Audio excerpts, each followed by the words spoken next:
এই ভিডিওটাতে আপনাদেরকে দেখাবো, আপনার যদি হিরো কোম্পানির ইলেকট্রিক স্কুটার থাকে তাহলে অবশ্যই দেখবেন। হিরো অপটিমা যদি হয় বা হিরো ফ্লাশ হয় তাহলে একটা সমস্যা হয়। টায়ার যেটা থাকে, টায়ার বা টিউব যে নাম্বারে লাগানো থাকে সেটা মার্কেটে অ্যাভেলেবেল পাওয়া যায় না বা মার্কেটে পাওয়া যায় না। সঠিক নাম্বারের টায়ার টিউব না পাওয়ার জন্য সমস্যায় পড়তে হয়। তার জন্য এই ভিডিওটাতে আপনাদেরকে দেখিয়ে দেবো আপনারা যাতে সমস্যায় না পড়েন। কি নাম্বারের টায়ার টিউব লাগাবেন, কোন নাম্বারের টায়ার টিউব লাগানো যাবে এই ভিডিওটাতে দেখিয়ে দেবো। তো দেখুন, এটা হচ্ছে টিউব। এই টিউবটা খারাপ হয়ে গেছে। দেখুন এখানে ভল পিনটা উড়ে গেছে, এটাকে ভলটিও বলে থাকে। তো এইটা খারাপ হয়ে যাওয়ার জন্য টিউবটা পাল্টাবো। তাহলে কোন নাম্বারের টিউব লাগাবেন সেটা আপনাদেরকে দেখিয়ে দিচ্ছি। এটাতে একটা আনকমন নাম্বারের টায়ার টিউব থাকে, টিউবের নাম্বার আলাদা, টায়ারের নাম্বার আলাদা। আপনাদেরকে দেখাবো। দেখুন এখানে টিউবের নাম্বারটা লেখা আছে, দেখুন 16x2.50/3.0 এরকম একটা নাম্বারের টিউব লাগানো আছে। সাধারণত এটা মার্কেটে অ্যাভেলেবেল পাওয়া যায় না। তার জন্য আপনারা কোন নাম্বারের টিউব লাগাবেন আপনাদেরকে লাগিয়ে ফিটিং করে দেখাচ্ছি। আর পুরো ভিডিওটা দেখবেন, আগের যে স্টেপগুলো আছে সেগুলো পুরো শিখতে পারবেন। তো দেখুন এই টিউবটা হচ্ছে নতুন টিউব। এই টিউবের নাম্বারটা দেখিয়ে দিচ্ছি, কোন নাম্বারের টিউব লাগবে আর কিভাবে ফিটিং করবেন সেটা তো আপনাদেরকে প্র্যাকটিক্যাল ফিটিং করে দেখাবো। তো দেখুন 90-90-12 এই টিউবের নাম্বার লাগবে, আর 312 এই দুটো নাম্বারেরই টিউব বা টায়ার দুটোই ফিটিং করতে পারবেন। এই গাড়িটাতে টিউবটা খারাপ হয়ে গেছে, তার জন্য টিউবটা লাগাবো। তো দেখুন প্যাকেটটাতে লেখা আছে, প্যাকেটটাও দেখিয়ে দিচ্ছি আপনাদেরকে।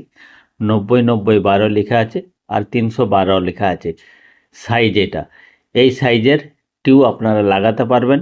আর টায়ারটাও এই নাম্বারেরই লাগাতে পারবেন, 90-90-12 312 একই নাম্বারের টায়ার টিউব লাগাতে পারেন। দুটো একসঙ্গে লাগাতে পারেন, আবার আলাদা আলাদা লাগাতেও পারেন।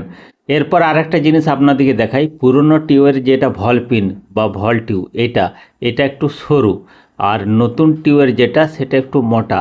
মানে সাইজটা একই কিন্তু মোটা মোটা এই জন্যই হয়ে গেছে, এই যে বাঁকটা আছে বাঁকটারখানে একটু চ্যাপ্টাটা বেশি হয়ে গেছে, তার জন্যই রিমের ছিদ্রই ঢুকছে না। আর পুরনোটা খেয়াল করুন ভালো করে, এই বাঁকটা কম আছে, ভলপিনের যে বাঁকটা সেটা কম আছে। এই জায়গার যে বাঁকটা আঙুল দিয়ে যেখানটায় দেখাচ্ছি, এই জায়গার বাঁকটা একটু কম, তার জন্য রিমে ঢুকে যাচ্ছে। আর নতুন টিউবের এই ভলপিনটার বাঁকটা বেশি, তার জন্য চেপটে গেছে আর রিমে ঢুকছে না। তো এটা কীভাবে লাগাবেন পদ্ধতিটা আপনাদেরকে দেখিয়ে দিচ্ছি। এর যে ভলপিনটা একটু ঠুকে নিলেই সরু হয়ে যাবে। তাছাড়াও আরেকটা উপায় আছে, সেই উপায়টাও আপনাদেরকে দেখাবো কিভাবে ফিটিং করবেন, প্র্যাকটিক্যাল ফিটিং করে দেখাবো। আর এই টিউবটার ভলপিনটা এখানটা চওড়া হতে পারে, আমি ডলফিনের টিউব লাগাচ্ছি সেই জন্যেই এটা চওড়া। অন্য কোম্পানির যদি আপনি টিউব লাগান সেটা সরুও হতে পারে, সেটা ইজিলি ঢুকে যেতে পারে রিমের ছিদ্রে, কিন্তু আমি ডলফিনের লাগাচ্ছি বলে এটা হয়তো চওড়া। তো দেখুন আমি কি করে লাগিয়েছি বা লাগাবো ফিটিং করব সেটা আপনাদেরকে দেখিয়ে দিচ্ছি। ছিদ্রটা একটু বড় করে নেব, ইলেকট্রিক হ্যান্ডেল দিয়ে এই ছিদ্রটাকে, রিমের ছিদ্রটাকে বড় করে নিয়েছি। সামান্য ঘোরালে ওটা বড় হয়ে যাবে। বিরাট এটা মেহনতের কাজ নয়, বিরাট খাটালির কাজ নয়, সামান্য ঘোরালেই ওটা বড় হয়ে গেছে। এরপর আপনাদেরকে ওই টিউবটা ঢুকিয়ে দেখাচ্ছি। টিউবের ভলপিনটা আরামসে এখানে ঢুকে যাবে। যদি আপনাদের ইলেকট্রিক হ্যান্ডেল না থাকে তাহলে ওই ভলপিনটা ঠুকে সরু করে নিলেও হবে। দেখুন আরামসে রিমের ছিদ্রের মধ্যে ঢুকে যাচ্ছে। এটা হতে পারে যে ডলফিনের টিউব লাগাচ্ছি বলেই ওই বাঁকটা বেশি আর তার জন্যই ভলপিনটা মোটা হয়ে গেছে। যদি আপনারা অন্য কোম্পানির টিউব লাগান, এমআরএফ বা সিয়েটের, সেটা সরুও হতে পারে, ছিদ্রটা না বাড়িয়েও ইজিলি ঢুকে যেতে পারে।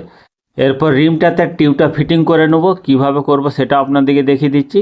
আরেকটা জিনিস আপনাদেরকে দেখিয়ে দিই, দেখুন এটা টায়ার, এই টায়ারের নাম্বারটা দেখুন আলাদা। দেখুন ভালো করে, এখানে লেখা আছে টায়ারের নাম্বারটা 76-305-16-30 এরকম একটা নাম্বার, একটা আনকমন নাম্বার। টিউবের নাম্বার আলাদা, টায়ারের নাম্বার আলাদা। সাধারণত আমরা দেখেছি টায়ার যে নাম্বারের হয় টিউব সেই নাম্বারেরই হয়, কিন্তু হিরো কোম্পানির এই ইলেকট্রিক স্কুটারে আলাদা আলাদা নাম্বার।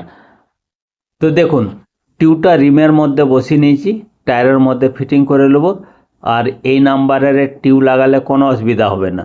90-90-12 বা 312 টিউব লাগাবেন। টায়ার চাইলে লাগাতে পারেন নতুন, একই নাম্বারের টায়ার টিউব লাগাতে পারেন। দেখুন 90-90-12 টিউবে লেখা আছে, বিশ্বাসের জন্য আপনাদেরকে দেখিয়ে দিচ্ছি। আর এটা হচ্ছে পুরনো টিউবটা, যেটা আগে দেখিয়েছি, একটা আনকমন নাম্বারের টিউব লাগানো আছে। আর টায়ারে কত প্রেসার রাখবেন, এই টিউবটাতে কত প্রেসার দেবেন সেটাও আপনাদেরকে বলে দিচ্ছি। আগে ফিটিং করে নিই। তো দেখুন ফিটিং করে নিয়েছি। আর টায়ারের প্রেসার রাখবেন 28 থেকে 30। আর এই টিউবটা ফিটিং করার টাইমে এই পাউডারটা দিয়ে ফিটিং করবেন। এরকম ধরনের পাউডার থাকে। এই পাউডারটা দিলে কি লাভ হয়, এটা দিলে পাংচার কম হয় আর টিউবের সঙ্গে টায়ারটা চিটায় না। না চিটানোর জন্য টিউবটা ভালো থাকে, গরম হয়ে টায়ারের সঙ্গে টিউব চিটে যায় যখন গাড়িটা চলে বা গ্রীষ্মকালে। তার জন্যে এই পাউডারটা দিয়ে যদি ফিটিং করে দেন তাহলে টিউবটা টায়ারের সঙ্গে চিটাবে না, পাংচার হওয়ার সম্ভাবনা কমে যায়।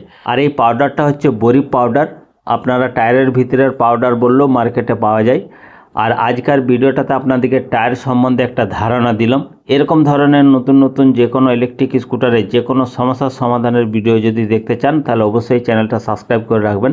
টেকনিক্যাল বাংলা এমকে চ্যানেলটা সাবস্ক্রাইব করে রাখলে কি হবে, যখনই ভিডিও আপলোড করব আপনাদের এখানে পৌঁছে যাবে। আর এই ভিডিওটা ভালো লাগলে অবশ্যই লাইক করবেন, শেয়ার করবেন, সাবস্ক্রাইব করবেন। দেখা হবে পরের ভিডিওতে।